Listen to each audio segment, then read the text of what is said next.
two, three.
Muy buenos días, bienvenidos. Bienvenidos a la Cátedra Abierta de la Universidad de Portales, un espacio pensado en homenaje a Roberto Bolaño. Por lo general, nuestros invitados son escritores, a veces son artistas, pero hoy día nos estamos poniendo los pantalones largos porque entramos al ámbito de la ciencia. Y esta ciencia vivida también como una aventura del conocimiento, por supuesto que dialoga también con las exploraciones desde la literatura y también desde todas las artes. Estamos muy felices de recibir acá, gracias a la cooperación con la Embajada de Colombia, a Ángela Posada Swafford. Un aplauso para ella.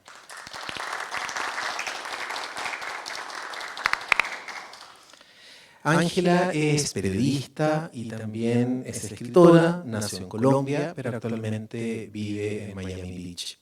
Ella se licenció en Lenguas Modernas en la Universidad de los Andes, en Bogotá, y también posee una maestría en periodismo de la Universidad de Kansas, en Estados Unidos.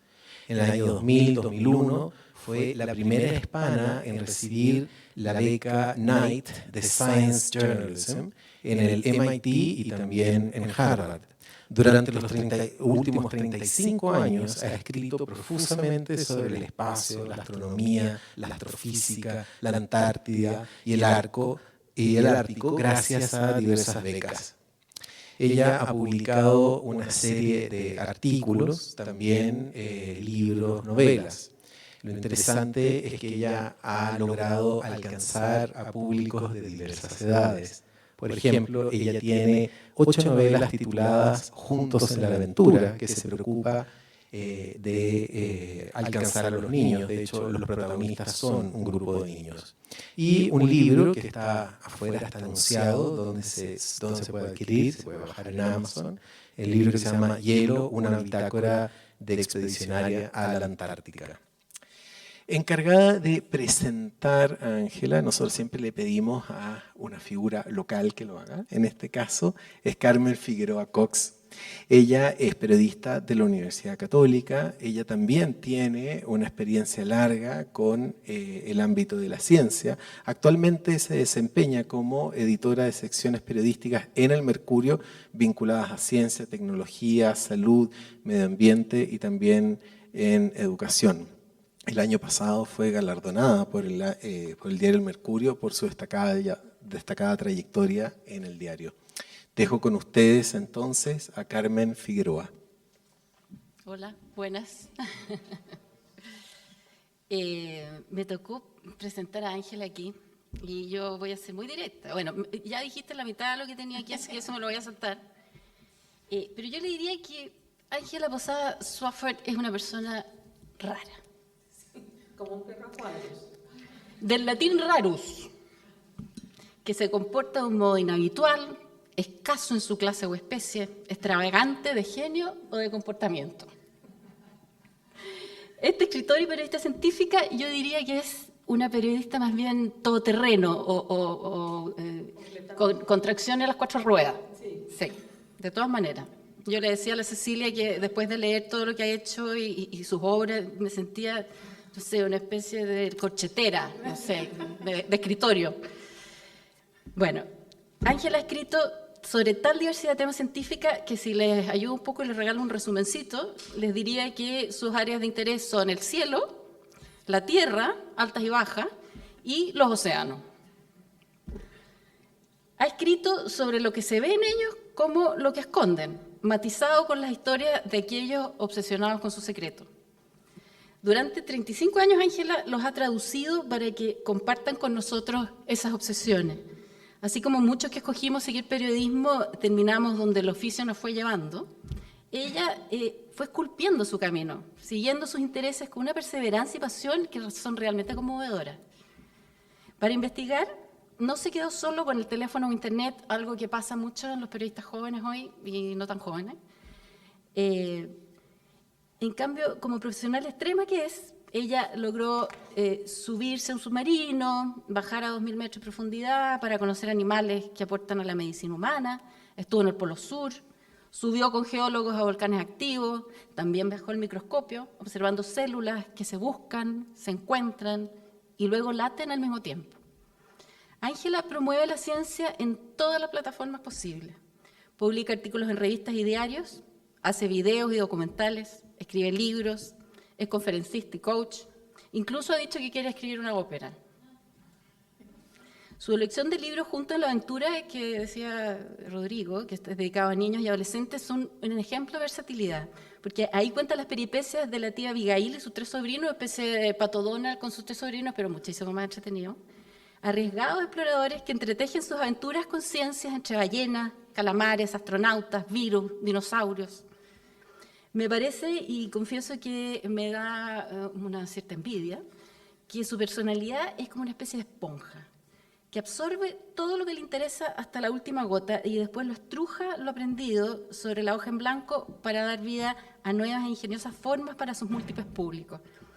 Parece que su lema fuera que nadie se quede fuera de este conocimiento fascinante. Cuando habla de ciencia, lo veo en unos videos que hay colgados de sus charlas, irradia la curiosidad de una niña y el entusiasmo de quien es sorprendido por primera vez con la solución de un misterio. Transmite conocimientos con tal sencillez y deslumbramiento que a medida que la escucho me voy encariñando con unos microorganismos horrorosos o comienzo a ver rasgos humanos en un iceberg. Es absolutamente loco. Al leerla da la impresión que esa facilidad para contar la ciencia de forma entretenida les sale fácil, pero desde este lado del camino les puedo asegurar que no es así. Porque contar bien requiere acercarse al conocimiento o al desconocimiento con el corazón abierto y sumamente vulnerable, lo que puede ser tan apasionante como agotador. Es posible buscar el conocimiento de un objeto porque amamos al objeto o porque deseamos tener poder sobre él, escribió Bertrand Russell en La ciencia y los valores de la vida. Ángela calza con lo primero. Y querer nos hace felices, pero también cansa harto. En su libro Hielo, bitácora de una expedición antártica que publicó el año pasado y que está en Amazon, lo pueden ver, se refleja con todo su amor, su capacidad de maravillarse, de sorprenderse con lo micro y con lo macro. A medida que fui avanzando en la lectura del libro, la palabra rara, se me repitió en la mente como un mantra. Es que no cualquiera se refiere a la Antártica como, y la cito, esa gran masa de hielo que me robó el corazón mucho antes de poner un pie en ella. Y vaya que los ha puesto. Solo tal amor explica que haya sobrevivido a 6 expediciones, a navegar por 36 días en un buque de la Armada Colombiana y a cruzar 8 veces, 4 de ida, 4 de vuelta, al tormentoso paso Drake, temor de todos los navegantes, y que así todo le queda espíritu para conmoverse con los témpanos que observa a través del ojo del buey de su cabina, del ojo del buey de su camino. Ella escribe: los témpanos son criaturas de luz pálida, austeros, demasiado hermosos, producen alegría e inspiración, a veces también algo de miedo. Entrar a su dominio es como entrar en una instalación de arte penetrable. Aquí nada es permanente. Los bordes del continente se mueven, sus fronteras migran, se derrumba una pared de hielo y nace una escultura nueva. En el estrecho de Gerlache se han vuelto nuestros constantes compañeros de viaje, pasando por mi claraboya con una indiferencia lánguida. Parecen sacados de una cantera de alabastro. Soy la luz del mundo, me susurran. Y es cierto, ellos toman su color del sol, las nubes y el agua, pero también toman su dimensión a partir de la luz. Entre más fuerte y directa sea, mayor es el contraste sobre la superficie del hielo y del hielo mismo contra el mar. Hielo, está lleno de descripciones como esa, que transportan al lector a estas latitudes gélidas y misteriosas. Es como leer escondida el diario de una enamorada, esos típicos cuadernos como de tapas abultadas, repletas de recuerdos. Aquí hay plumas, líquenes, mapas, servilletas, insignias. No hay besos estampados, pero por poco me queda. Pero sí timbres que certifican que sus pies pisaron el fin del mundo.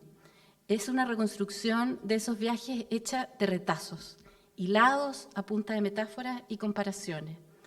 A medida que se lea, sin orden ni instrucción alguno, los retazos se van uniendo uno a uno hasta formar una gran y suave colcha de múltiples colores y materiales, toda hilvanada con datos científicos que apenas se notan en el entretejido de palabras. Escribe: el interior del continente antártico es un lugar donde no han nacido seres humanos y al mismo tiempo uno donde varios han muerto. Más que bello, el paisaje es sublime. Es como estar metida dentro de un sueño paleolítico. El viaje al que nos lleva es maravilloso, tanto por lo que aporta el paisaje como por su capacidad para contarlo.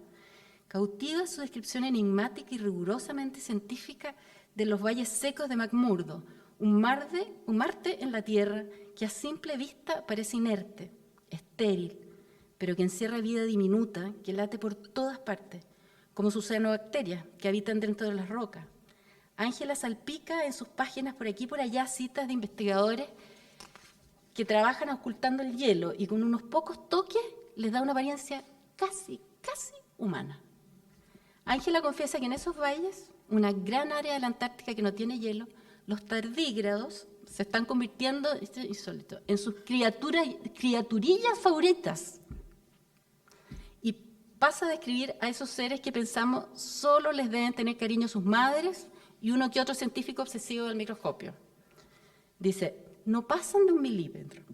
Vistas al microscopio, agrega, son absolutamente adorables, el producto de un sueño alucinógeno. Parecen cojincitos alargados, con patitas gruesas y un aparato bucal que recuerda a la escafandra de un astronauta con una trompeta. Y ahí uno como que ya empieza a querer al bicho. En estas páginas fascinantes nos habla de los antiguos exploradores y sus desventuras al límite de la muerte. Están sus rostros, sus relatos de desesperanza y desamparo. Para reanimarse, recomiendo leer el capítulo donde describe su intensa relación con los pingüinos. Después de tanta alabanza, les quiero aclarar que no soy una galleta de la Ángela, ni la Cecilia que está por ahí tampoco. Solo que me encantó su forma de hacer periodismo científico, cómo logra transformar los datos en historias cercanas, cómo los arropa con la sensibilidad de un instrumento musical y les da una calidez caribeña, aunque es de Bogotá, pero caribeña. Me abruma, les confieso, todo lo que ha hecho, viajado, conversado y conocido. Parece que en su vida el 2x1 es una constante. Un año cronológico para los mortales a ella le rinde como si fueran 2. Hacer periodismo científico, pensarán ustedes, es mucho más amable que cubrir política o policía. No se equivoquen, este trabajo tiene sus dificultades, más todavía en décadas pasadas. Primero, es necesario convencer a las fuentes que este periodista es un profesional y que logrará, aunque no lo crean, capturar la importancia de su quehacer. Y sin atisbo de desesperación, convencer a esa fuente de que efectivamente comprenderá sus palabras, aunque más nos suenen como a Klingon. Confieso que en mi carrera, como también le debe haber pasado a Ángela, me han tocado unas pocas mentes brillantes que con tanto destello propio no lograron ver que yo también tenía mis lucecitas y no me creían mucho que los iba a entender. Luego hay que convencer al editor del medio donde se quiere publicar que la historia vale la pena, que puede competir con la portada, por la portada o el horario prime, en igualdad de condiciones con la política, la economía o el fútbol. Hoy eso está cambiando, y ¿quién lo diría? Todo por efecto del cambio climático. Dios lo guarde. También he visto los riesgos que corren quienes llevan mucho tiempo cubriendo el área y que tanto codearse con científicos de lujo terminan sintiéndose como uno de ellos. Graso error si nuestro objetivo es llevar la ciencia desde el laboratorio a la calle. También caemos en la torpeza de comunicar la ciencia buscándole un uso práctico, como que evite la oxidación, por ejemplo, la última investigación, que evite la oxidación, que es una forma científica de decir vejez, o anular el apetito. Informar sobre estos avances es bueno, pero no puede ser lo único. Periodistas y editores del área a veces nos olvidamos de contar historias. Ángela no cae en ninguna de estas tentaciones y su periodismo, siempre vivo y contundente, nunca olvida para quien escribe. También destaco su olfato periodístico, que en tiempos pre-Greta la llevó a poner sus ojos en la Antártica, avisorando el impacto que tendría en el futuro del planeta. Ha dicho que su principal instructor en estas artes fue Tintín, o Tantán, un curioso por excelencia, característica que sobre todo los periodistas no pueden perder, porque la pérdida de la curiosidad es el primer paso en la muerte de la inteligencia. Muchas gracias.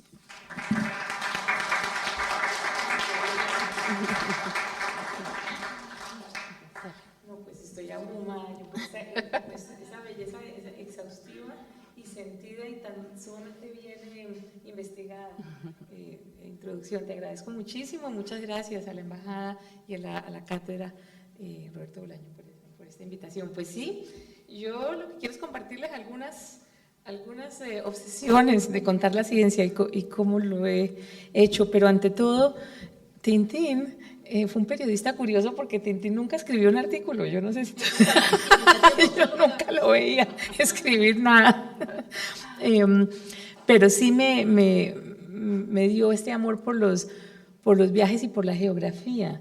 Yo creo que yo hubiera sido geógrafa o cartógrafa, cierto, hacedora de mapas. Me parece que es una cosa increíble. Y todos estos pedacitos que ustedes ven allí son pedacitos de algún tipo de ciencia que he descrito antes y que me ha llevado por unos caminos insólitos.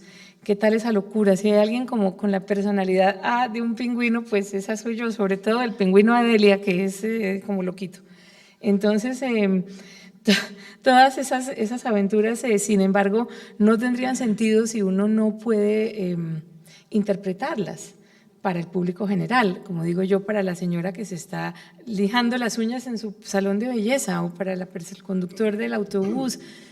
¿Cómo hacemos para llegarle a estas personas con conciencia? Porque todos estos avances científicos necesitan ser apoyados por la sociedad. Es decir, necesitamos que las mamás sepan que vacunar a sus hijos es importante, que no les va a dar autismo. Es decir, necesitamos empoderar a la gente de a pie, a la gente que cree que lo único que le interesan son cierto tipo de noticias, pero cuando le presentamos la ciencia de forma linda, se les abre una ventana. Y eso es lo que el editorial de Nature siempre ha tenido en cuenta. Ellos han hablado de eso, de que la ciencia necesita una persona de relaciones públicas que enamore y que seduzca a la gente. Yo ya muestro el tango de la seducción, no solo de uno con su editor, sino de uno con la persona que está ya recibiendo la noticia. Y a veces se nos olvida y empezamos a escribir es como para nosotros mismos. Entonces, a mí me encanta esta cita textual del subdirector de Lancet, es una gran revista indexada de medicina, y dice así que a los medios de comunicación les gusta el blanco o el negro, pero el color real de la investigación es gris. Y eso es exactamente lo que pasa. En todos los grandes medios pasa. Entonces, los titulares, por ejemplo, son tan engañosos, nos dicen descubierta cura contra el cáncer de tal dolencia. Y eso es lo que buscan muchos de los diarios para vender. Somos un negocio al fin y al cabo, pero entonces es un desfavor enorme el que le estamos haciendo a la población, porque en realidad lo que ha dicho el investigador que fue citado en ese artículo es que descubrió una molécula con una actividad muy interesante posible contra el cáncer X. Pero entonces eso es lo que nos pasa. La ciencia es gradual, es incierta, equivocarse no es señal de mala ciencia, entonces no es mala ciencia que un investigador pues crea que ha descubierto algo y realmente no, pero en cambio entonces tú llegas a donde el jefe de tu sección y te dicen, bueno, ¿descubrió el cáncer sí o no? A mí lo que me importa es esta cosa en blanco y negro. Entonces ahí se empieza a fragmentar lo que yo llamo que de otra forma sería el matrimonio ideal. Yo creo que el matrimonio ideal es el científico o el investigador trabajando de la mano con el periodista que sabe de ese tema. Eso es lo que pasa, ¿cierto? Pero entonces, una cosa es la noticia diaria. Un señor entró a una lavandería y mató 3 personas y se suicidó. Lo que llaman breaking news, en ciencia o en cualquier otro tema. Pero necesitamos ir más allá, ir más a fondo, porque la ciencia es difícil, es compleja y es difícil de vender a la gente. Entonces la ciencia, mi conclusión es que sí, uno tiene que usar la noticia dura, pero más que todo, porque eso ya lo están haciendo las redes sociales, Twitter con sus hilos, Instagram, todas esas redes tienen como este nuevo rol. Yo creo que el periódico y la revista ahora tienen que asumir el rol de profundizar y de explicar, de poner en contexto la ciencia para el público general y hacerlo muchas veces de la mano, o ojalá todas las veces, de la literatura y de la narrativa, la buena narrativa, el storytelling, que humaniza la ciencia. Entonces, bueno, esto es una transparencia que yo tenía para algunos cursos que dicto sobre la comunicación de la ciencia. Tiene que tener todas esas características, ¿no?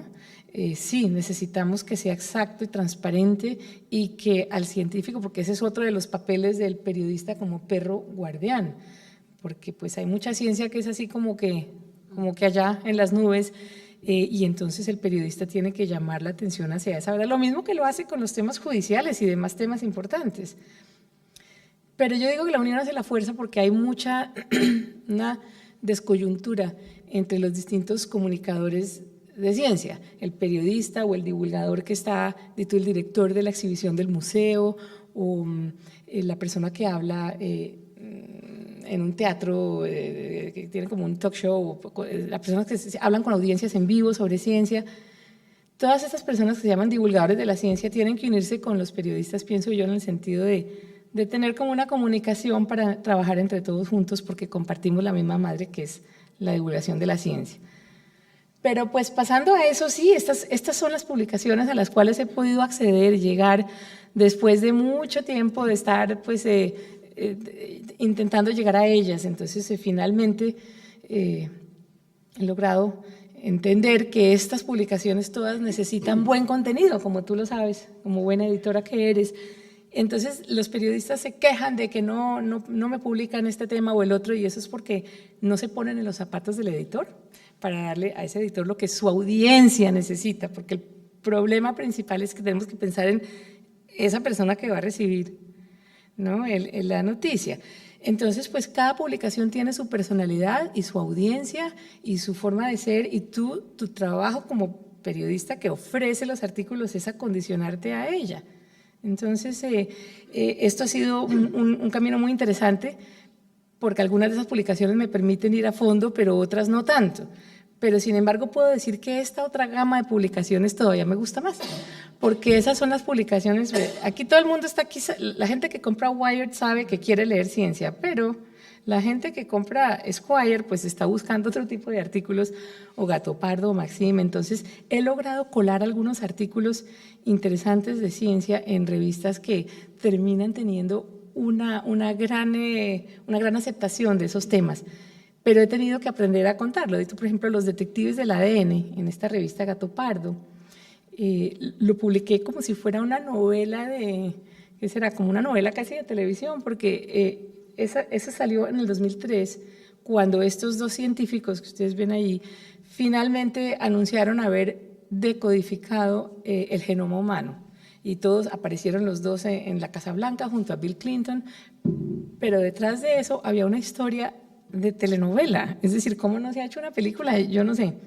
porque eso hubo traspiés, hubo puñaladas por la espalda, hubo un montón de cosas geniales. Entonces mi reto era contarlo sin que la ciencia perdiera rigor y aprender a explicar qué es un genoma y qué es el ADN, y por qué es como si tuviéramos en las manos un libro lleno de capítulos en desorden, pero no sabemos ese libro cómo funciona, o como si tuviéramos una lista de partes de un avión gigantesco y tenemos la lista de partes, pero no sabemos cómo vuela el avión. Entonces en ese momento esa era la idea. Entonces yo trabajo mucho de la mano con los científicos porque creo en este matrimonio, y entonces yo les propongo metáforas y comparaciones y trabajamos muy de cerca. Y puesto que estamos aquí en un ambiente académico universitario, también, yo no sé en Chile, pero en Colombia se está dando un fenómeno muy interesante de un boom de revistas universitarias, pero no se imaginan la calidad de algunas de esas revistas. Entonces tenemos la revista de la Universidad del Norte, que yo ayudo a editar. Todas las investigaciones de esa universidad las estamos sacando como si fueran artículos de revistas así grandes. Estamos empezando, bueno, la Universidad Javeriana tiene su pesquisa, pero la idea es esa, un poquito. Obviamente, pues estos son algunos otros temas que he trabajado, que ese es el punto, ¿cierto? De escoger estos artículos, estos temas para que a la audiencia global le interese, porque lo que comentábamos contigo antes es que toda la ciencia que hacen nuestros investigadores en América Latina es como invisible en los medios anglosajones. La ciencia incluso que hacen las fuerzas militares, hacen unas investigaciones de ciencia de punta interesantísimas, y todo esto es como invisible en muchas partes. Tenemos como esta cosa de que lo anglosajón es lo que domina el mundo de la noticia, y la pelea de algunos de nosotros es cómo hacemos para que esto salga de verdad en los medios de forma agradable. Entonces Discovery pues ayuda mucho, pero todavía nos falta romper ese cielo de madera, de cristal, de alto cristal. Entonces mucho de lo que yo hago es tratar de buscar, yo misma creo la noticia, no reacciono, como que espero, sino que busco activamente visitas a laboratorios, visitas a lugares. Por ejemplo, esta visita al sitio de Tres Esquinas, que es donde confluyen 3 ríos maravillosos por allá en la región de la Amazonía colombiana, que pues fue un sitio donde pues había tanta presencia militar, pues por la cuestión de los laboratorios de cocaína y toda esta cosa, ¿no?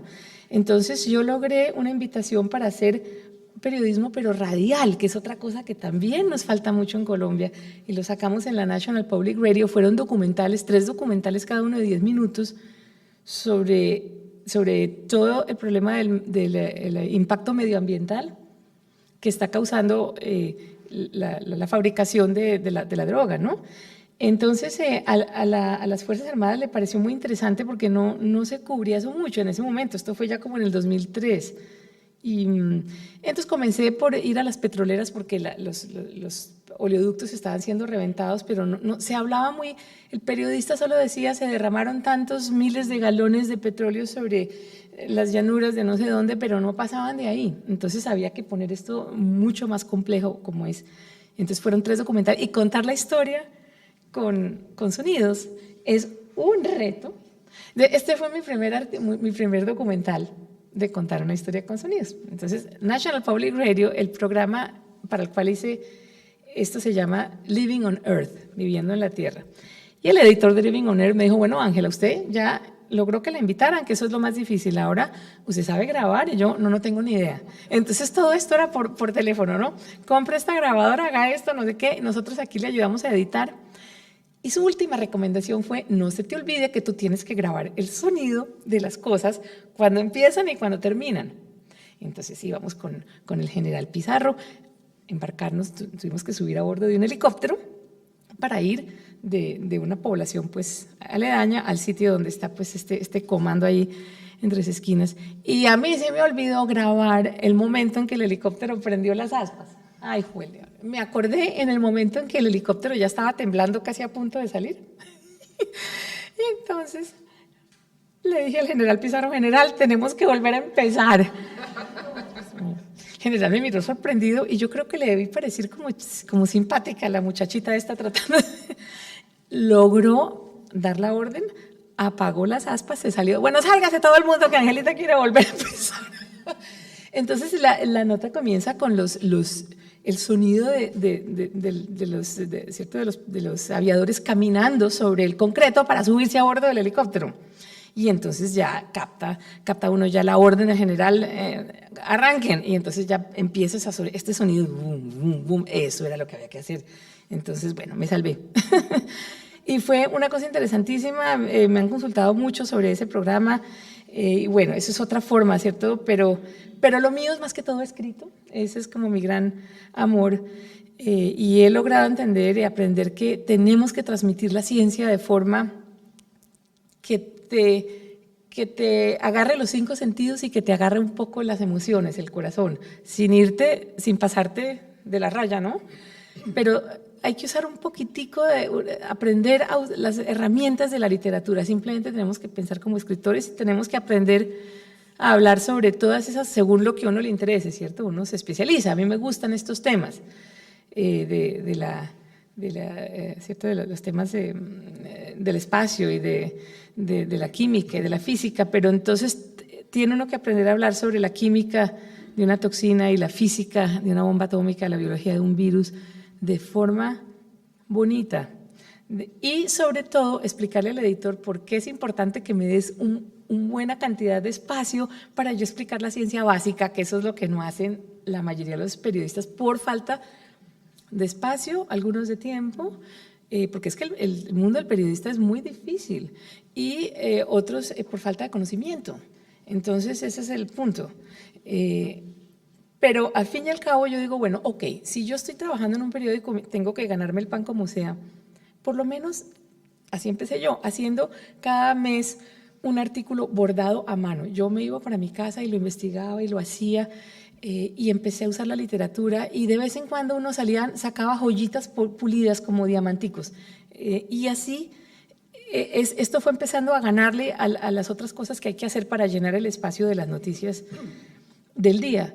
Pero esa buena divulgación científica, yo diría que como la otra buena divulgación, es que a mí me encantaría leer un buen artículo sobre economía con todas las herramientas de la literatura. ¿Por qué no? Es que eso es lo que nos hace falta.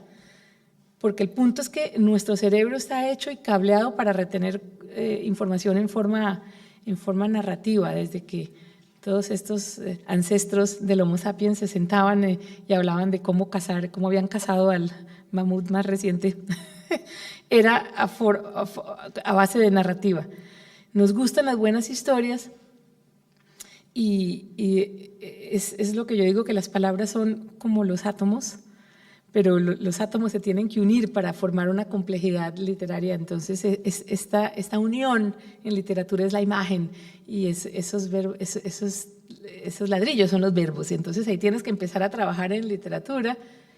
Y pues tú has leído ya algunas de las descripciones del libro Antártico, pero aquí hay otra sobre un poquito darle a esos témpanos como una idea un poco más emotiva, como es decir, es cierto, aquí ponemos que su simplicidad es aterradora. Me refiero a esos témpanos que son como muy planos, ¿no? Los témpanos tabulares gigantescos.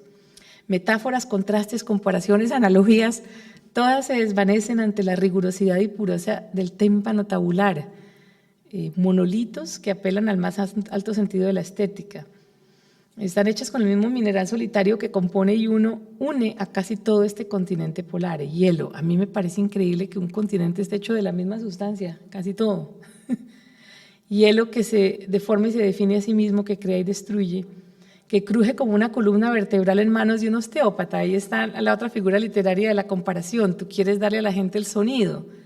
Eso es importante cuando quieres poner a la persona dentro de una escena, y para que esa persona se interese y siga leyendo. Ya aquí estamos metidos pues ya en el campo de la literatura, ¿no?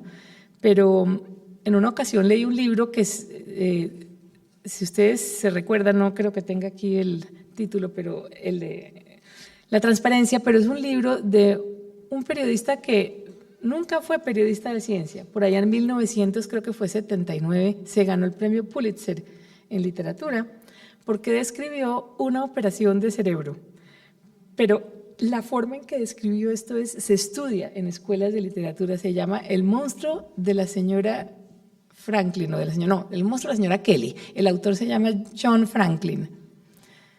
Es decir, eso es increíble porque usa los sonidos de las palabras.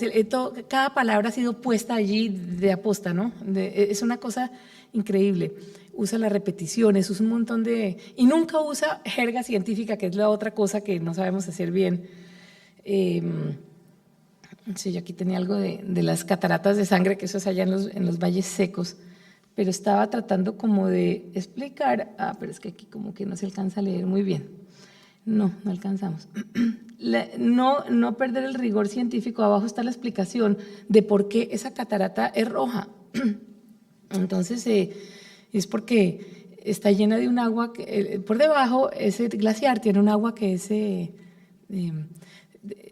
tiene mucho hierro, y cuando queda expuesta, ahora por el calentamiento global, ese glaciar se está retrechando para atrás, y entonces queda expuesta un poquito de esa agua, y con la oxidación del aire de la atmósfera se vuelve roja. Es una cosa increíble. Entonces, yo digo que es como si hubieran degollado pues a la bruja blanca de Narnia ahí.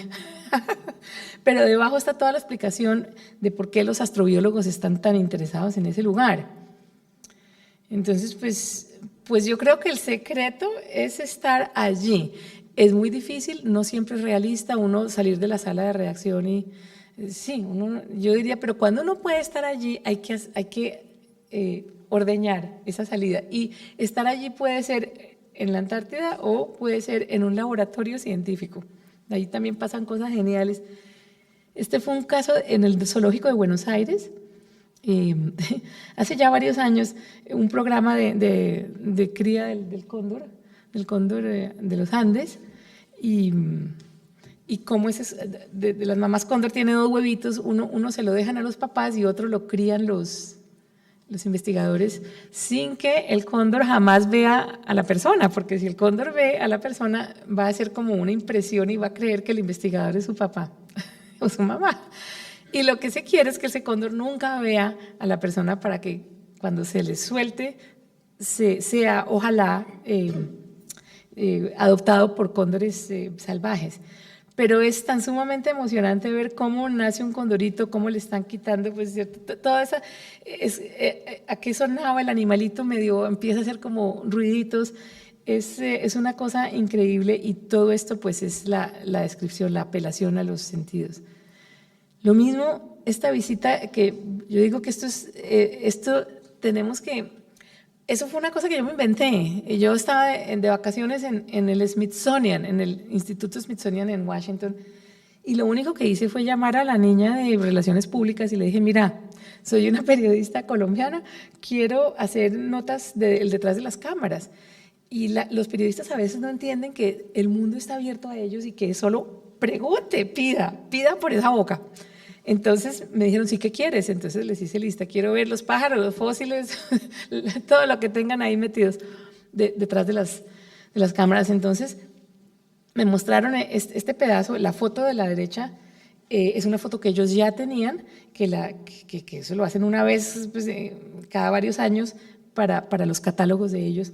Pero ¿qué tal lo interesante? Entonces yo, por haberme entrado allí a mirar, empecé a descubrir unas historias tan maravillosas que me llevaron hasta hablar con la Fuerza Aérea de Estados Unidos, porque resulta que las aves que están allí están siendo estudiadas para muchas cosas. Una de ellas es cómo estas aves se estrellan contra los aviones. Entonces yo no tenía ni idea, y llegué yo allí, la bióloga me empezó a explicar, es que mira, ¿te acuerdas del estrellón o del aterrizaje de emergencia del avión que aterrizó en el río Hudson? Se tragó como 20 gansos canadienses en cada turbina. Entonces, nunca se hizo una historia muy a fondo sobre eso, y estas mujeres, estas 2 biólogas que trabajan allí, me decían, nosotros tenemos que estudiar a nivel molecular cuáles son las plumas de estos animales que quedan dentro del compresor de las turbinas. Y me mostró, aquí hay una foto muy pequeña de un avión de combate, la Fuerza Aérea de Estados Unidos. Me dice, tú no te imaginas la cantidad de aviones que se estrellan y abren huecos gigantescos, no sé si lo alcanzas a ver, está chiquito allá, en los fuselajes de los aviones. Entonces la Fuerza Aérea pierde un montón de aviones, es increíble. Y eso nos llevó a otro ángulo ambiental muy interesante, porque estos eventos tienen mucho que ver también con migración de aves, y este corredor de migratorio entre Norteamérica y Suramérica, pues claro, está Panamá y Costa Rica, pero en Colombia es donde se abre aquello, ¿no? Se abre el abanico. Entonces estas mujeres lo que hacen es que van a los aeropuertos de todas partes del mundo armadas con un Q-tip de algodón y una bolsita plástica, y ellos van a todos los motores, a los compresores de todos los aviones, que así uno no se dé cuenta, en el vuelo más tonto se traga un gorrión o 2 gorriones. Entonces ellas tienen que ir a agarrar esta pasta que quedó ahí del pobre pájaro y meterlo en la bolsita. Entonces terminé yo hablando con la Fuerza Aérea, con las autoridades de la aeronáutica civil, y se me abrió el abanico de posibilidades muchísimo. Entonces esto es un poco como de lo que uno piensa, pero en una de las publicaciones, pues yo quise poner un poquito, cierta vez, este es otro poquito, esta descripción sí, un poco evocativa. Hacker se detiene ante una fila de gavetas tan delgadas como si contuvieran planos de arquitectura. Ahí está otra vez la comparación, ¿cierto? Muy visual. Ordenadamente colocadas en hileras, docenas de avecitas idénticas de varios tonos de azul reposan sobre papel libre de ácidos.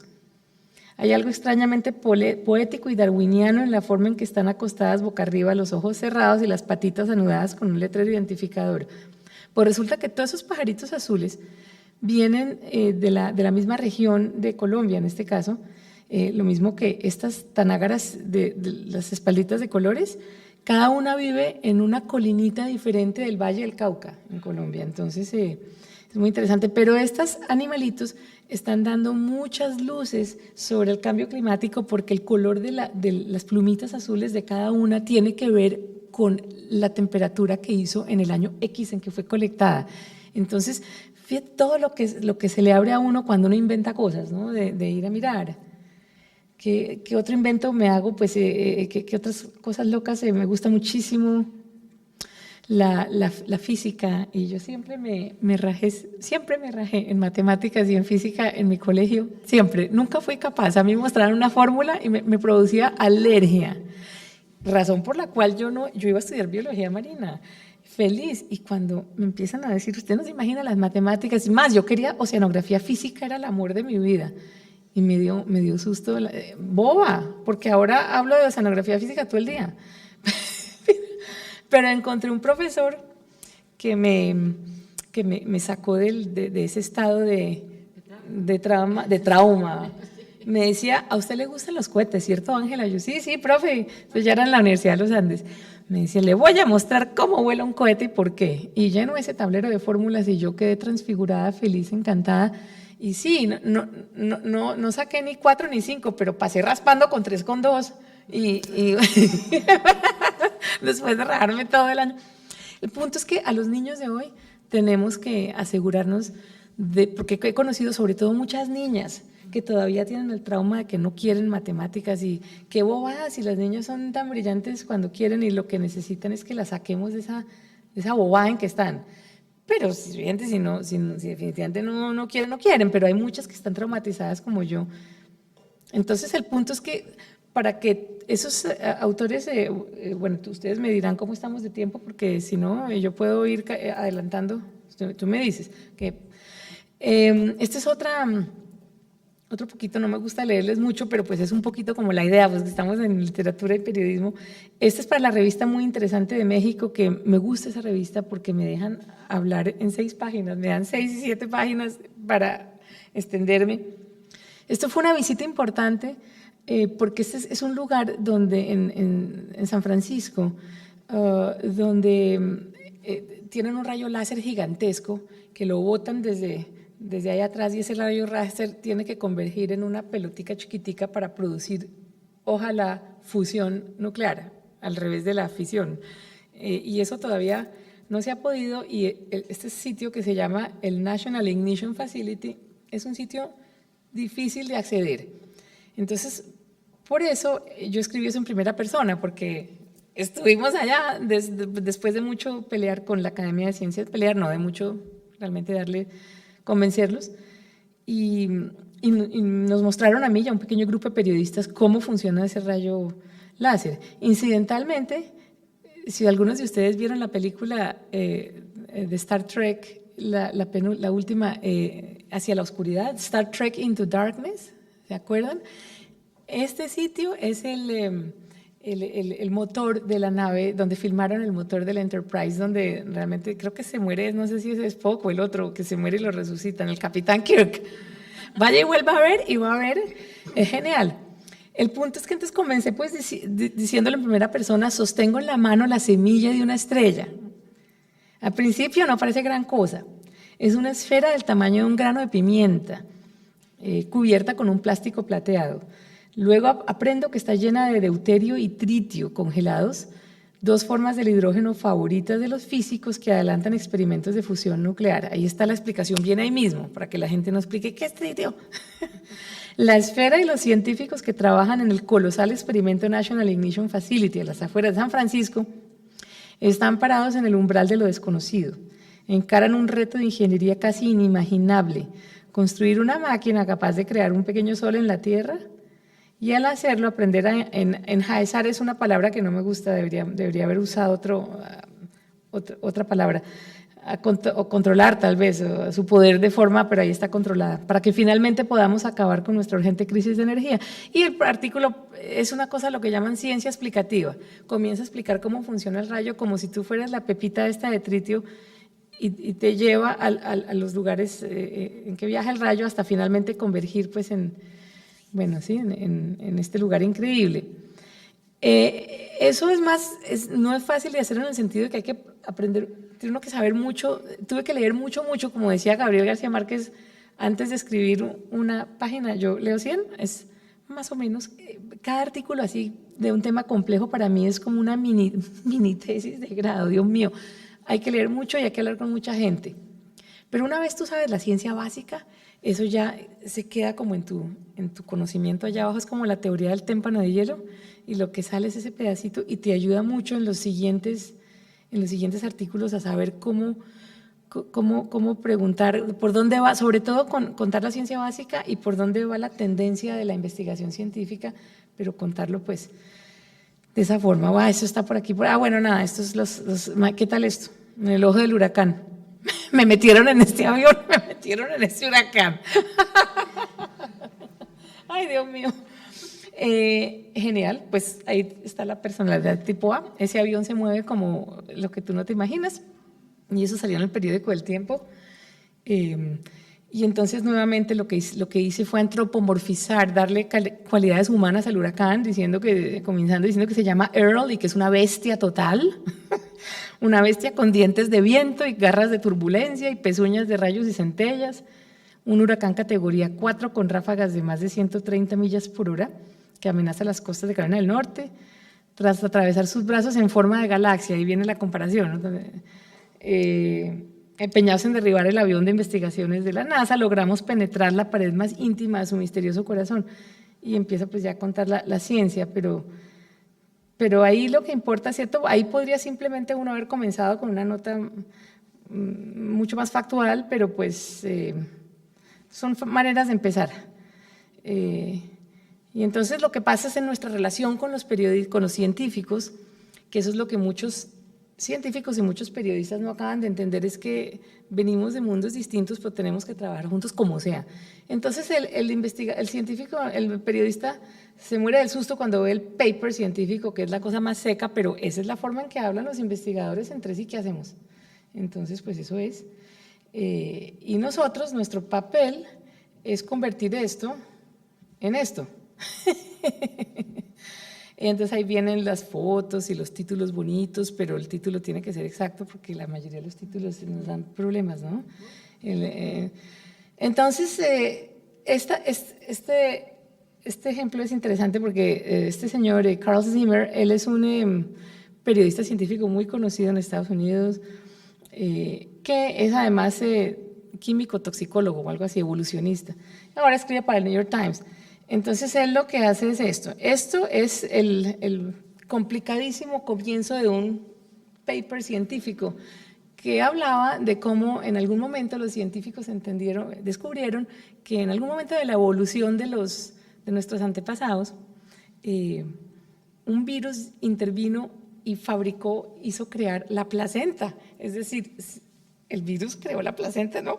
Que eso es lo que dice, pues, ese complique. Entonces, Carl Zimmer dice lo que debe hacer un buen periodista científico. Si no fuera, empezó diciendo así en el New York Times, si no fuera por los virus, ninguno de nosotros habría nacido. Esa es un poquito como una forma de decirles, no cambies el control, no muevas el control, que te prometo que te voy a dar cosas interesantes. Eso, bueno.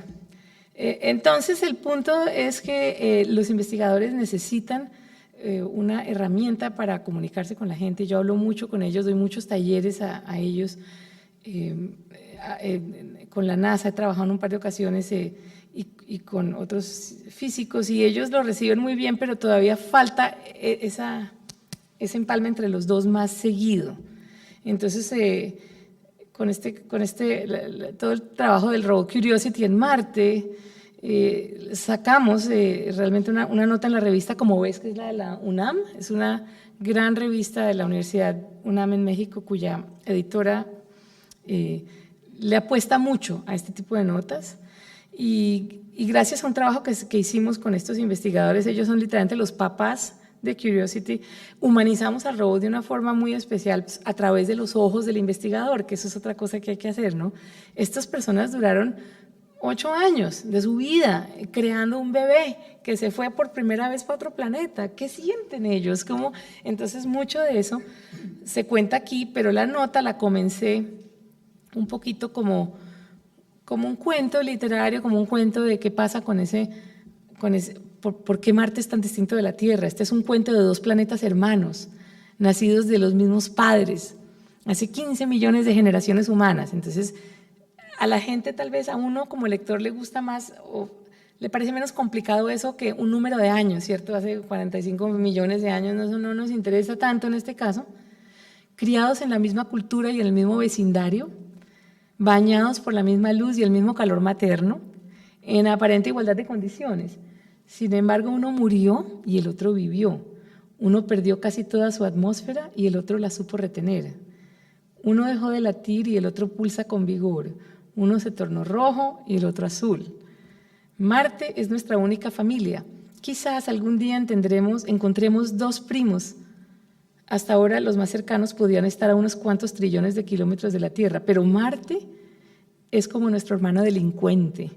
Por eso volvemos a él una y otra vez, casi con remordimiento, y siempre con las mismas preguntas. ¿Por qué aquí y no allá? ¿Por qué ellos y no nosotros? Y luego ya empieza toda la parte científica. Eso es una manera de contar. La otra manera es comenzar con esta experiencia del científico que comenzó diciéndome en un momento dado, es que hoy es como si estuviera mandando a mi hijo a la escuela por primera vez y tenía el ojo aguado. Entonces un poquito el papel de uno es involucrar a la gente, fíjate, porque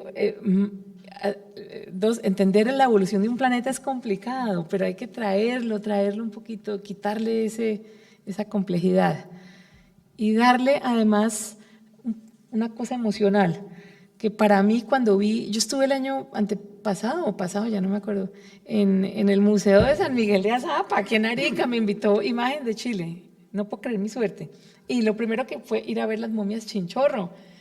Entonces, después de ver este era un niñito Chinchorro, y me produjo tal ternura, que se me aguaron los ojos y así comencé, y he escrito como 3 notas sobre eso.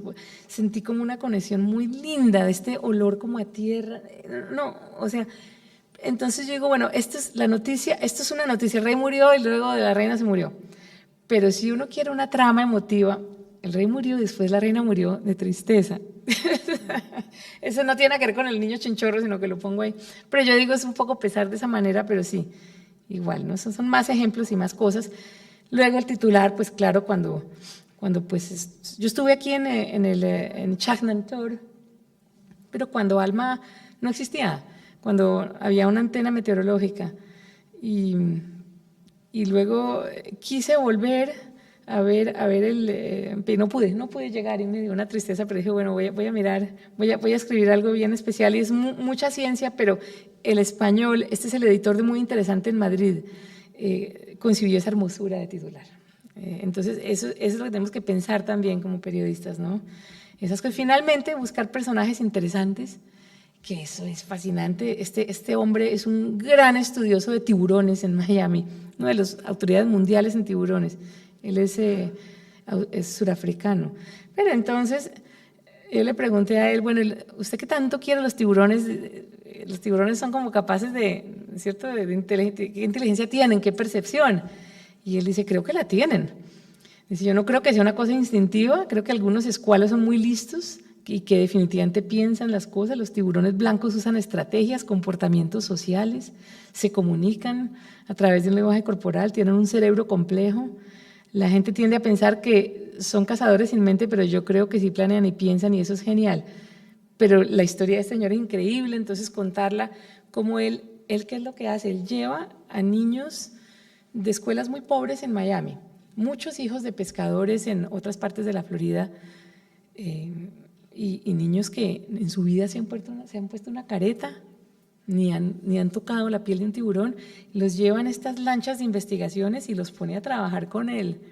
Y les dice, bueno, usted ahora va a tener que usar estas tijeras y cortar un pedacito de la aleta del animal que tengo yo aquí agarrado y la tiene que meter en este frasquito y tiene que cerrarlo y marcarlo. Ese es su trabajo. Y el suyo, le dice al niño siguiente, es fotografiar todo lo que pasa.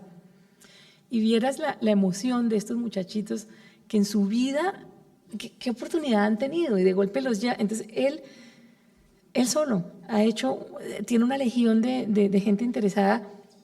Y gracias a sus investigaciones y gracias al apoyo de la sociedad ha logrado que la Florida cambie su legislación de regulaciones de pesca y empezó a proteger ciertas partes de los cayos de la Florida donde todo el mundo depredaba y pescaba, porque comprobó que hay tiburones que se están reproduciendo en esas aguas, ¿no? Pero tuvo el apoyo de un montón de gente de la sociedad. Entonces, eso es lo que busca uno, y eso como científico, él me dice, yo quiero que usted venga conmigo varias veces porque usted tiene que aprender a contar este cuento. Entonces, esa es otra forma de contar la ciencia. Lo mismo con esto, ustedes veían del Big Bang Theory, ¿no? La serie. Este es uno de los escritores. El señor es monje budista, o fue monje budista, no tiene nada que ver con la ciencia, pero él me dijo, la ciencia se cuenta simplemente porque hay gente, todos esos personajes son personajes que están solitarios y se unen para trabajar juntos, ¿no? Penn y Sheldon y todos ellos. Y dice, yo me baso en lo que ustedes periodistas científicos escriben, y tenemos una persona que era como un consejero que sí sabía mucha física, pero el punto es que tiene uno que buscar donde uno no se imagina para transmitir esta ciencia a la gente. Y termino con mi mayor aventura, que es transmitir la ciencia a la audiencia más crítica y más complicada de todas, que son los niños. Entonces esta serie se llama Juntos en la Aventura, de Editorial Planeta. Me tiene muy, muy, muy feliz porque empecé en el 2004, 2005. Por ahora hemos sacado 8 novelas, cada una son como 200 y pico de páginas. Cada novela está basada en algún tipo de reportaje que yo he hecho en el pasado, entonces está basada en científicos reales, en lugares reales. Por ejemplo, esta de acá abajo, del corazón de las ballenas, es un homenaje a la Armada de Colombia, de cierta manera, porque explica mucho el trabajo que se hace, o que se hacía desde los submarinos colombianos, estudiando el corazón de la ballena jorobada, pero también protegiendo esas costas y aprendiendo a mapearlas y todo eso, que eso es algo maravilloso. Y es lindo porque Planeta las lleva a los colegios de Colombia y los niños la leen como material complementario y aprenden mucho. Y en los últimos, ¿cuánto ha pasado desde el 2004? Como 14 años, ¿sí? Los niños aprenden y me empiezan a escribir, y tengo algunos niños que se han convertido, han seguido carreras científicas. Entonces me escriben y me dicen, ¿tú te acuerdas de mí? Yo era la niña de gafitas rojas que estaba sentada enfrente en el Colegio Santa Clara. Claro que me acuerdo, mi corazón. Es que tú me inspiraste, ya han pasado 9 años y entonces yo estudié biología marina y estoy en Australia estudiando los manatíes. Entonces el otro día estaba yo dictando una charla en la Universidad Javeriana de Colombia y hablaba, y llegué a esta parte de los niños y de golpe veo una niñita allá atrás que empezó a llorar, esta muchachita como una Madonna, ella lloraba la niñita. Cuando se acabó la charla venía y me abrazaba, me dice, es que yo era una de las niñas que tú convenciste y aquí estoy estudiando biología, tan linda. Entonces eso es muy bonito. Y los niños todos se fascinan y se encantan y lo más lindo es que de alguna manera tuve la suerte que fueran traducidos al mandarín. Nos ponen el mandarín de que yo, pero el mandarín como... El editor estaba en una reunión ahí con una editorial china y a la china hablaba español y a la china le gustó y los tradujeron. No supe qué pasó después, pero los tienen en una ciudad que es como una ciudad intermedia en la China. Eso fue el año pasado y me muero de la risa porque yo no veo ni siquiera mi nombre ahí, pero espero que debe estar en... Y ya termino simplemente leyendo un pedacito, no voy a leer mucho, para mostrarles que uno a los niños, yo he aprendido que los niños son como los caballos cuando sienten un jinete que está nervioso del caballo, tú sabes que el caballo te tira. Los niños son iguales. Si estos niñitos sienten que tú estás nervioso, que tú estás haciendo demasiado esfuerzo ya, te saliste del llavero de ellos. Entonces, he aprendido que a los niños hay que hablarles como personitas, como adulticos, solo que los temas pues son temas que les interesan a ellos, pero la ciencia los trato sin ninguna excusa. Entonces, este libro, Un enemigo invisible, que es la última novela que hice, la más reciente, la próxima va a ser sobre cambio climático, así que imagínate tú, porque todo el mundo está clamando por esa novela. Pero es difícil porque tú tienes que mantener el interés del muchachito. Cada vez que se acaba un capítulo y comienza el otro, el niñito tiene que estar no solo interesado, sino querer aprender más. Entonces el reto es que ese niñito vaya al internet y aprenda más y que trabaje de otra forma, sí, mejorando su conocimiento. Pero entonces, claro, esto tiene que ser diálogos y los personajes pues también tienen que tener cierta dinámica. Entonces en este libro pues hay un virus que es transportado en el cuerpo de un mono aullador. Y el mono aullador lo sacan de los bosques de allá ¿cómo se llama? De Guyana, que esa es la otra cosa. Yo trato de hacer libros donde la gente no conozca mucho los lugares para que aprendan más. De hecho, este libro de acá, En busca del calamar del abismo, pues yo lo quiero mucho porque ese empieza aquí en Antofagasta. Mucho de lo que pasa es en un lugar en Antofagasta, porque enfrente a las costas del norte de Chile está esta gran depresión, la fosa de Chile-Perú, y entonces pues allá es donde vive el calamar gigante. Entonces allá pasa mucho. De hecho, el biólogo de la novela es un biólogo inventado por mí, chileno, basado en otro personaje. En fin, entonces esta novela pues comienza con este virus que se traspasa al muchachito, uno de los personajes que está en el zoológico. El niñito le da un muffin de banano al mono y el mono le lame la mano y le pasa, ¿cierto? Es una cosa que no es muy dramática, y la novela se convierte en una carrera contra el tiempo, a ver qué virus tiene el muchachito que se empieza a infectar. Entonces la idea es que el lector joven aprenda cómo funciona un virus y cómo se descubre un virus, y entonces ahí hay mucho tema de salubridad pública, la aventura en la selva. Entonces este es un pedacito en que el virólogo, el cazador de virus, descubre el virus que hay en la sangre del mono y empieza a hacer conexiones importantes. Y eso lo saqué de una entrevista directa con uno de los antiguos jefes retirados del servicio de Atlanta del Centro para el Control de las Enfermedades Infecciosas, el CDC, en Atlanta, con quien fui a hablar, porque el tipo es el cazador de virus original. Entonces, el tipo es tan importante, o era, porque ya es un señor de 80 y pico de años, que trabajaba en el Congo, en África, y su automóvil tenía una cruz plateada encima para que los helicópteros pudieran identificarlo, porque él fue uno de los que identificó que el ébola salió de un gorila. Y entonces, si este señor, su vida era pues más valiosa, pero es tan sumamente valiente que se mete en la boca del lobo sabiendo que ahí hay un virus letal. Pero yo le decía a él, ¿qué es lo que te quita a ti el sueño? Me decía, saber que allá afuera hay virus que no conocemos y que algún día van a ser así y van a acabar con uno sin saber. No, el tipo. Entonces este es un pedacito, un poco lo que él vivió, pero pues lo puse yo. Jones está en la selva ya, ¿cierto? En una carpa con su microscopio, aspirando las gotas de sangre de un animal. Jones aspiró unas gotas con una pipeta y las depositó. Esto es para niños de 8 a 15. Las depositó entre dos delicadas placas de cristal. Luego puso las placas sobre la bandeja portadora dentro del microscopio y cerró la compuerta herméticamente para que no entraran ni la luz ni el aire. Metió la cabeza bajo el capuchón negro y movió el interruptor del encendido. Su cara quedó bañada en luz verde. Entonces, la idea es hacerlo como una película.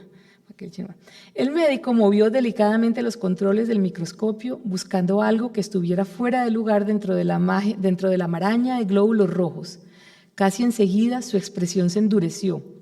Flotando entre las células rojas había cientos de círculos con una pata, algo así como un donut con un palo de chupeta. Su corazón dio un vuelco. Eran las mismas partículas que había visto en los tejidos de hígado de la víctima de la tribu que estaba moribunda. ¿Podría haber hallado finalmente al animal transportador? Tenía que asegurarse. Con la respiración entrecortada, abrió el microscopio y cambió la muestra del mono por la del indígena. Ajustó los controles nuevamente. Estaba viendo parte de una célula de hígado. Era como sobrevolar sobre un paisaje complicado, un mundo aparte, lleno de valles, ríos, lagunas, selvas y montes. Había cosas que hasta parecían poblados. El interior de una célula era algo que nunca dejaba de asombrarlo. Uno puede pasar días enteros buscando virus dentro de una célula y como las partículas son tan pequeñas, pueden estar metidas en cualquier parte de este extraño paisaje, pensó el científico, escogiendo otra célula entre las miles que había en la muestra bajo sus ojos. Ahora que sabía exactamente lo que buscaba, estaba impaciente. Sé que estás en alguna parte de esta selva. Muéstrate, maldito demonio.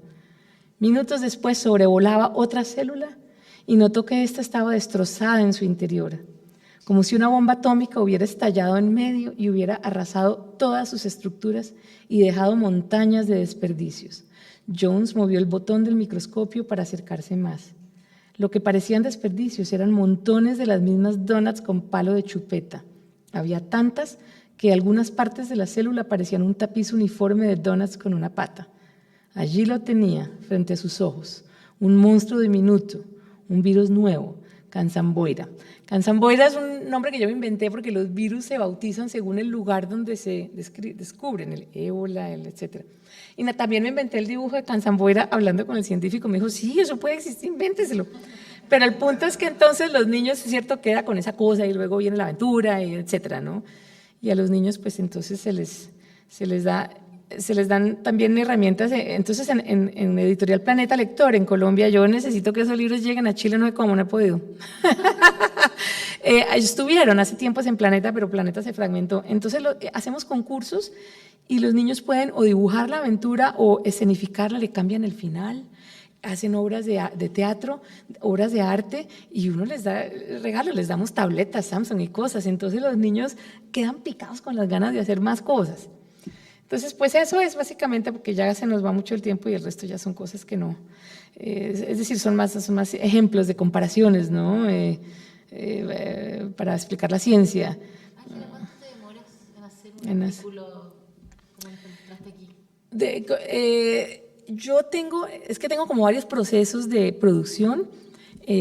Si empiezo de cero y sigo sin ninguna interrupción, sabiendo que tengo ya, por decirte, la entrevista hecha y eso, porque es que yo comienzo con el interés en el tema, luego leo sobre el tema, luego entrevisto al científico, luego entonces trabajo con la entrevista y finalmente escribo. Eso se puede demorar 3 semanas, 2 semanas, según lo que, pero si ya es elaborarlo, puede ser 10 días, 1 semana. Sí, fíjate, entonces si uno trabajara en un periódico o en una revista, no, pues te fregaste. Al día siguiente me echan. Tienes que hacer 3 artículos diarios, 2 diarios. Entonces, por eso yo lo que hacía era que hacía mis 2 artículos diarios y dejaba estas joyitas y hacía por ahí una al mes, una cada 2 meses, y luego ya cuando pude, en este momento lo que hago es que tengo como 4 artículos constantemente en distintos niveles de producción. Entonces, paso de uno a otro. Y tú, por ejemplo, ahorita me acaban de encomendar uno sobre computación cuántica, porque claro, ahora antes medio se hablaba de las computadoras cuánticas y ahora todo el mundo. Y yo estuve en IBM hace como 1 año y vi esta máquina increíble, que es una computadora cuántica, y estoy en este momento en proceso de pedir las entrevistas a algunos de los científicos y de leer esas 100 páginas que decía García Márquez antes de, sé un poquito, sé la base, sé la ciencia básica, pero me falta mucho. Y luego viene, ¿cómo empiezo yo con computación cuántica? Los qubits, los unos, los ceros, ese es un gran reto.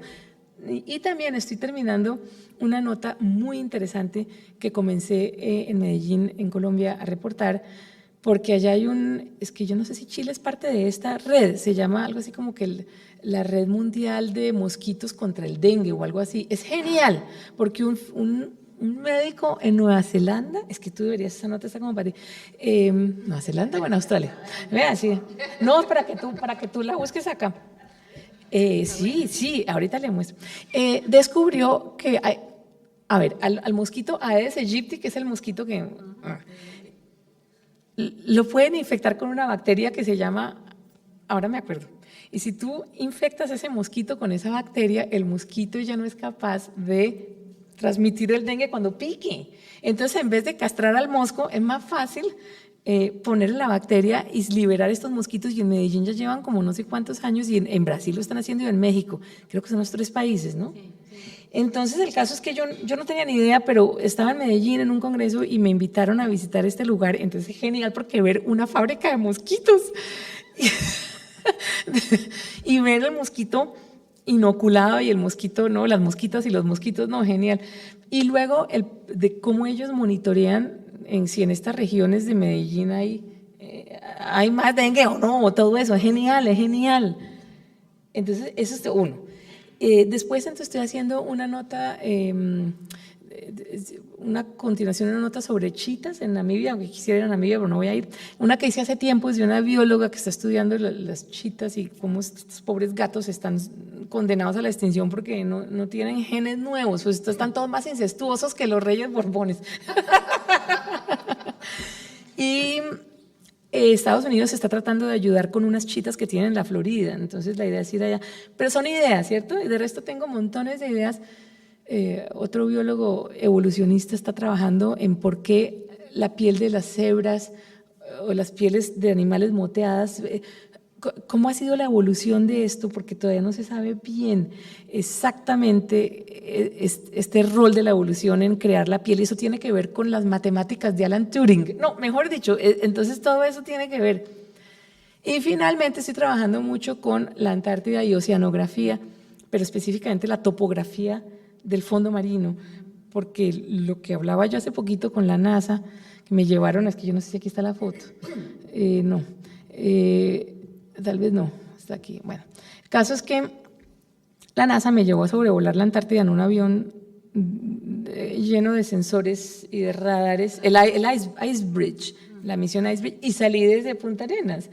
Ya fue su última misión porque ya se lo reemplazó un satélite, porque había otro satélite que murió, entonces se hizo la misión con el avión y ahora llegó. Entonces la última fue genial.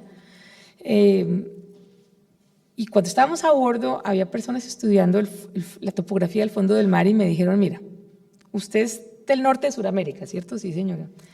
Le contamos que la topografía del fondo marino está jugando un papel muy interesante en nuestras proyecciones, en los mapas que se van a hacer, en los que serán los modelos matemáticos que se están trabajando para ver si el calentamiento, el derretimiento de los casquetes polares va a hacer que el nivel de agua suba, pero va a subir de forma no uniforme. Gracias a lo que pasa ahí con las montañas y valles que en el fondo del mar va a subir un poquito más en los trópicos. Entonces, he aquí por qué es tan importante estudiar conexión antártica-trópicos, y por eso es que países como Colombia, la sociedad colombiana tiene que entender que no son un montón de hijos de almirantes ricos que se van al club a jugar en invierno, porque eso es lo que ponen todos los comentadores foristas. Entonces, genial, la gente de los institutos antárticos, el ecuatoriano me decía, tranquila Ángela, que eso en Ecuador nos pasó durante 20 años hasta que entendieron, todavía no acaban de entender. Yo creo que espero que en Chile la gente apoye más su programa antártico, pero ahí va, es cuestión de explicarlo, y explicarlo bonito, explicarlo de esa forma, para lo cual una de las cosas que yo hago es apelar al poder de las imágenes también, que es genial. Yo paso de la Antártica a los cocodrilos, pero es que esta imagen parece que fuera simplemente porque sí, las mamás caimanes son muy buenas mamás, están entre las mejores, más tiernas mamás que hay, pues, ¿no?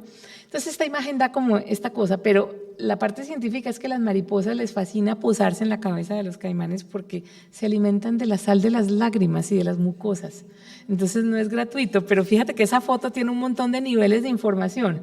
Y finalmente, pues, el poder de una ilustración. Vean, aquí dice cosas que se derriten y cosas que nos importan que se derriten. Es el helado, no nos importa un chorizo que se derrita en la Antártica. Entonces, el humor es muy, muy bueno.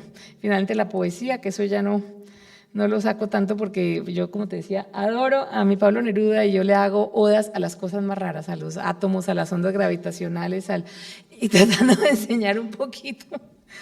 Pero el punto es que, para terminar, la ciencia resuelve misterios y a los literatos no siempre les gusta eso. Como decía John Keats, brindo contra la memoria de Newton que ha destruido la poesía del arco iris convirtiéndola en un prisma. Pero nada, yo realmente el punto es que les quiero agradecer porque no hay nada más agradable que compartir estas historias con una audiencia interesada, y sobre todo que nos quede esa importancia de la literaria, la narrativa y el arte y la ciencia. Esta foto me fascina. Esta foto es una foto de verdad de un artista japonés que mandó en un globo aerostático un ramo de flores y ese es su arte. Esta foto allá en el espacio, hay una planta divina. Es cierto, es un poema esa foto. Entonces yo creo que los artistas tienen una forma de ver el mundo muy distinta de la nuestra y nos puede ayudar mucho, mucho, mucho a la hora de comunicar la ciencia, de transmitir a través de las emociones sin que se nos vaya la mano, porque como decimos en Colombia se pone lobo. Lobo en Colombia es, uy, qué cosa, como así, no, feo. Pero un toquecito, si podemos, pero ante todo la cuestión tiene que ser simplemente bien transmitida y específicamente exacta, correcta. Y allí es donde viene la otra cosa que me preguntan mucho. Yo por lo general sí comparto algunas de mis notas y de las citas textuales con los investigadores que son mis fuentes, porque la ciencia es difícil. Es muy irrespetuoso por parte mía como periodista que llevo una semana investigando un tema y malinterpretar o dar un dato incorrecto de un investigador que lleva 20 años en lo mismo. Entonces, por eso los investigadores detestan a los periodistas porque muchas veces no lo hacemos y lo hacemos mal. Entonces, es un poco eso, ¿no? Pero pues… semana es cierto y se cree que… Claro, entonces, pues es un tema interesante, la ciencia. Yo creo que estamos compitiendo contra otros temas, pero yo creo que no tenemos por qué tirar la toalla. Creo que lo podemos hacer, creo que hay más interés en general en la ciencia, canales como National Geographic lo demuestran, pero tenemos que profundizarla y usar las herramientas naturalmente. ¿Y cómo es la calidad de esas comunicaciones? Hay de todo. Yo diría que en Colombia he visto cosas muy buenas, hay unos casos aislados magníficos. En Colombia, en el mismo Chile, en América Latina en general, he visto casos muy buenos. Tenemos además varios periodistas latinoamericanos, como 7, que han pasado por la misma cátedra esta que hice yo en el MIT, el Knight Fellowship, y la idea es aumentar, necesitamos más porque queremos visibilizar nuestra ciencia, que se hace que… Es decir, en Chile lo hemos vivido, ¿cierto? Astrónomos y gente importantísima que hace descubrimientos en compañía de anglosajones y en los medios como Nature o Science, caramba, salen los nombres de esos otros investigadores y no de los nuestros. Entonces la idea es, no puede ser, es tratar de hallar la forma de ofrecer a estas revistas importantes temas de nuestra ciencia que se ajusten al interés globalizado, pero que claramente muestren por qué Sudamérica y en general Hispanoamérica o Latinoamérica es una región donde lo que ofrecemos es, en general sí, la gente piensa es en el medio ambiente y en la naturaleza, claro que sí, pero por favor, en Brasil y en Chile y en Argentina estamos llenos de física, la astronomía chilena que es la potencia mundial, por favor, es decir, mejor dicho, y también aceleradores de partículas que se van a hacer o que se están haciendo, esa tecnología también hay que resaltarla. El SHOA, aquí en Chile, yo estuve en el SHOA en Valparaíso viendo todo el sistema de alerta de tsunamis y eso es como una NASA, es genial, de eso, ¿ve? Eso no sale allá, entonces eso es lo que hay que hacer. ¿Tienes más experto en terremotos que Exacto, there you go. No sé si ustedes tengan comentarios, en qué preguntas, pero si simplemente disolvemos la manifestación o qué.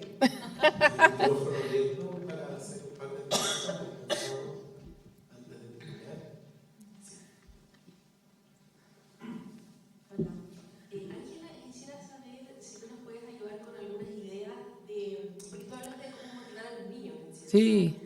Pero a mí me interesa cómo motivar a estudiantes de periodismo Claro.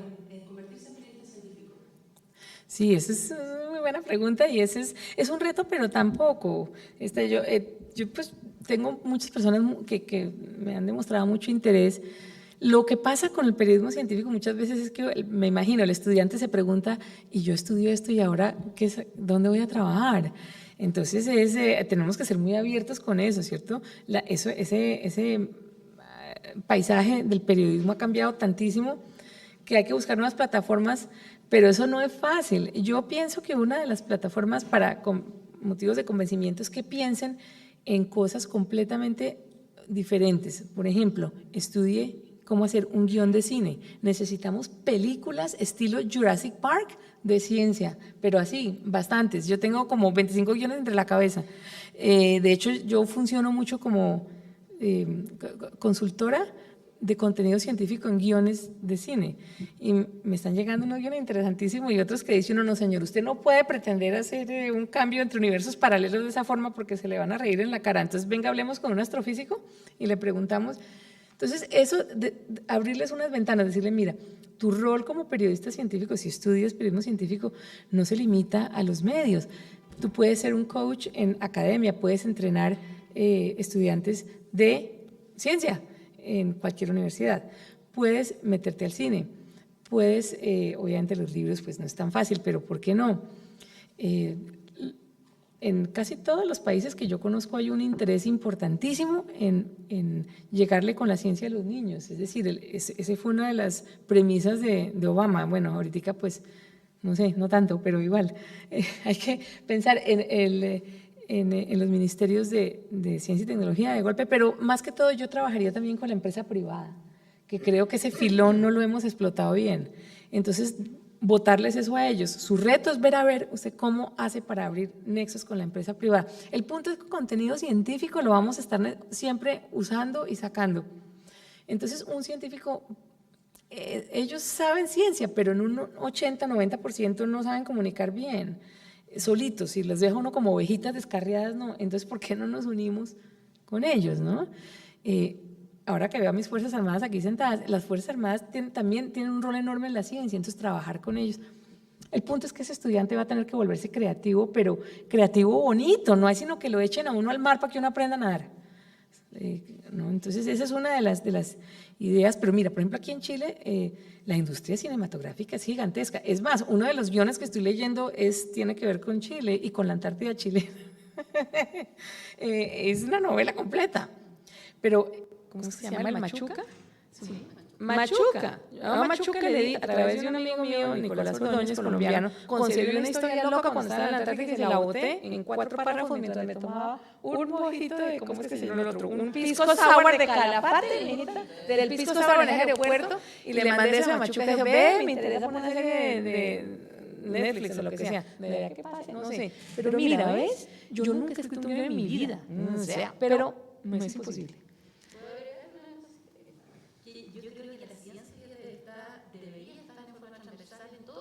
Hoy día veía, por ejemplo, las desaladoras, que van en 5%. ¿Qué es una desaladora? Hay un montón de temas ahí que el científico debería estar explicando y que el periodista debería estar buscando, porque no es una cosa económica nomás. ¿Qué pasa con la salmuera que se genera ahí? Hay algunas que la tienen, otras que no. Eso tiene daño al medio ambiente. ¿Qué desaladoras hay acá? O sea, de verdad debería ser una fuente que debería estar en todos los contenidos, en política, en economía. O sea, yo creo que lo peor que uno puede hacer es anicharlo, quizás es decir, periodismo científico, ya lo estamos anichando. te está generando una cosa muy lejana. ¿Cómo en el fondo decirle a los alumnos, a los jóvenes que son estudiantes de periodismo, que vayan a esas fuentes porque van a enriquecer su nota? Entonces, más bien abrirse, más que introducirlos dentro de un periodismo científico, creo yo. Acabas de poner el dedo en la llaga de lo que nos dijo hace 3 meses las academias nacionales de ciencia en Estados Unidos. Los directores de esas academias nos dijeron, mire, a ustedes lo que les falta es, cuando estén en su redacción del periódico, vaya y hable con el de economía, el de política, el de todo. Y hagan este gran grupo así todos abrazaditos y muéstrenlo, pregúntenles por su input. Entonces, eso nos falta un poco de ahondar en la política científica, science policy también. Entonces, ahí tienes otro filón con el gobierno. O sea, sí. Pero tienes que preguntar.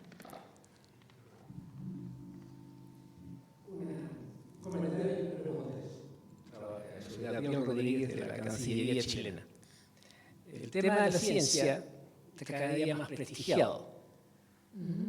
Y probablemente son los agentes sociales más escuchados en un mundo crecientemente desconfiado. Entonces, la ciencia quiere cada día más responsabilidad. Y por tanto, la conexión de la ciencia con la sociedad es absolutamente esencial. Tengo recuerdo de los primeros científicos interesados en la comunicación, Richard Feynman, en Estados Unidos, por las series de Carl Sagan, otras fundamentales que marcaron mucho tiempo. Yo diría que hoy día, en este momento, y ahí voy a llegar a mi pregunta, el cambio climático es algo que pone la ciencia en primer lugar. Porque lo que estamos haciendo con eso es hacernos cargo de un desastre, el desastre del Holoceno en que hemos transformado nuestro planeta, pero entendiéndolo científicamente. Y la discusión tiene sentido y tiene validez para poder avanzar en la medida que se base científicamente. Entonces, la difusión de la ciencia es fundamental.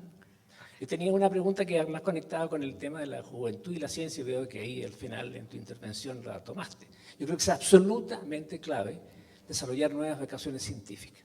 Y el problema es que no es fácil llevar la ciencia a la juventud. Pero mi pregunta está conectada más bien por el lado de los científicos. Crecientemente los científicos están aprendiendo a comunicarse. Es cuestión de escuchar las charlas TED, que son claves hoy día para poder entrar en forma seria en la ciencia. Los científicos están aprendiendo a comunicarse también porque les es más difícil encontrar financiamiento. Y eso también es un requerimiento de capacidad de seducción. Correcto. Entonces, hay un buen momento para educar a los científicos en comunicación. Total. ¿Qué experiencias tienes en eso? Mucha, ¿no? Tu pregunta y tu comentario vienen justo al grano de todo. Claro, pues por eso yo cada vez encuentro más interés en Colombia y incluso en otros países de dictar talleres a investigadores, a científicos, a estudiosos en la academia, y yo muchas veces lo que trato de hacer es juntarlos con los periodistas interesados, y entonces se hacen talleres de 3 días. Acabamos de hacer uno muy lindo, auspiciado por el gobierno británico, el Instituto Earlham y el Instituto Alexander von Humboldt en Colombia. Y fue una belleza de taller porque había, por decirte, como 8 investigadores especializados, no solo en cambio climático, sino en páramos de Colombia y en el oso andino, el oso de los Andes. Entonces, esos investigadores eran colombianos algunos y británicos otros. Yo fui encargada de darles a ellos un taller en inglés de cómo comunicar su ciencia y decirles, en el salón de al lado tenemos a 10 periodistas de ciencia que se van a juntar, están estudiando lo que ustedes hacen, ya les di la literatura, se van a juntar con ustedes a hacerles preguntas y vamos a hacer una salida de campo de un día al páramo de Chingaza, que es un páramo enorme, gigante, precioso en Colombia, donde habita este animal mítico casi, que es el oso de los Andes, y a la vuelta ustedes van a tener que, los periodistas van a escribir una nota, y si ustedes quieren escribir también escriban.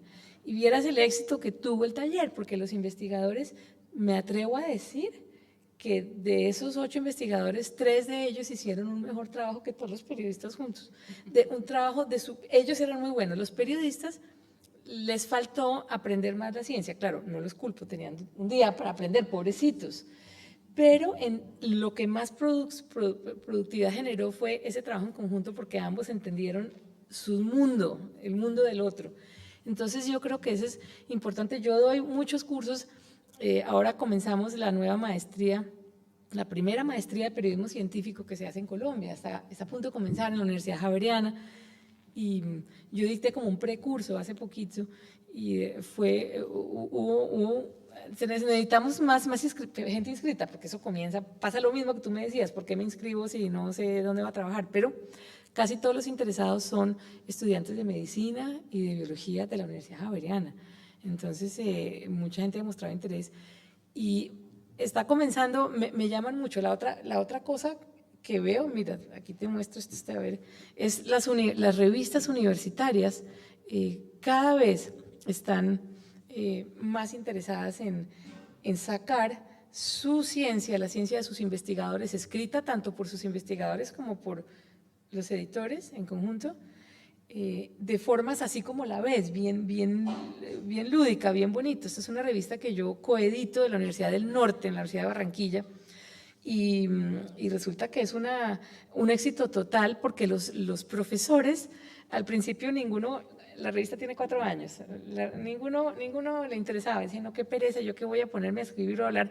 Ahora todos hacen cola y todos quieren y se pelean porque todos quieren aparecer en la revista, y hemos tenido unos ejemplos muy buenos. Entonces, se ha formado una cultura en Colombia, también lo he visto creo que es en Costa Rica, y yo creo que en general es algo que veo en América Latina. Yo no sé cómo es la experiencia en Chile, pero sería estupendo poder trabajar más de la mano de la academia.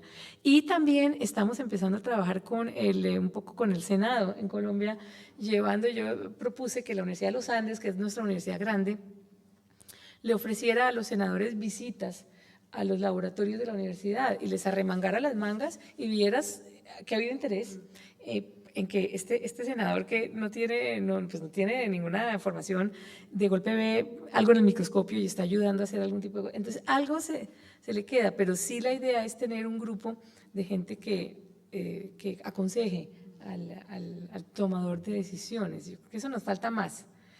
Más sería espectacular hacerlo. Un esfuerzo Sí. en que los periodistas o la sociedad va al laboratorio, pero creo que falta harto en que el científico vaya a la sociedad, como que hay ahí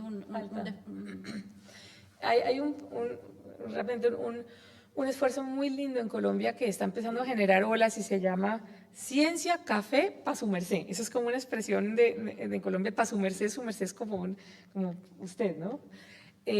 Son dos biólogos de la Universidad de los Andes que han decidido hacer estas conversaciones en un café una vez al mes. Vieras el éxito. La gente llega y tienen como 2 o 3 expertos cada mes diferentes y la gente acude muchísimo y tienen mucha acogida en las redes sociales. Entonces, pues, son esfuerzos aislados, pero yo diría que poquito a poquito, ¿no? Pero sí necesitamos más. Hay algo parecido que se llama las noches NER. No sé si la han visto. Bueno. Que también se tocan temas de distinto tipo y hay gente en un café y que se conversa sobre ciencia. Pero definitivamente necesitamos llegar al público masivo y yo sí creo que no solo la literatura, pero yo estoy convencida que una buena serie de Netflix, y aquí, es decir, pocos países tienen la industria cinematográfica que tiene Chile. Yo creo que estamos desperdiciando estas oportunidades y involucrar a todos los segmentos de la sociedad en estos esfuerzos. Fíjate, la gente, ya en lo último, la gente que vio Parque Jurásico, aunque la mitad de la ciencia no fuera muy ortodoxa, los paleontólogos se fascinan porque me dicen, pero por Dios, la gente empezó a interesarse en la paleontología. Entonces... Bueno, Ángela y Carlos nos tienen absolutamente hipnotizados. No sé qué ciencia oculta están usando, pero podríamos seguir por siempre y morirnos de inanición, porque su discusión ha sido muy nutritiva. Así que quisiera agradecerles y por favor les pido un aplauso a nuestras 2 invitadas. Muchas gracias. Gracias también a la Embajada de Colombia por su apoyo. Hemos colaborado durante muchos años, han traído excelentes invitados y cada vez se superan. Así que muchas gracias. Y nos vemos la semana próxima, el jueves de la próxima semana. Viene el lingüista, poeta y también ensayista Mario Montalbetti a hacer una conferencia sobre el pensamiento en el poema. Muchas gracias.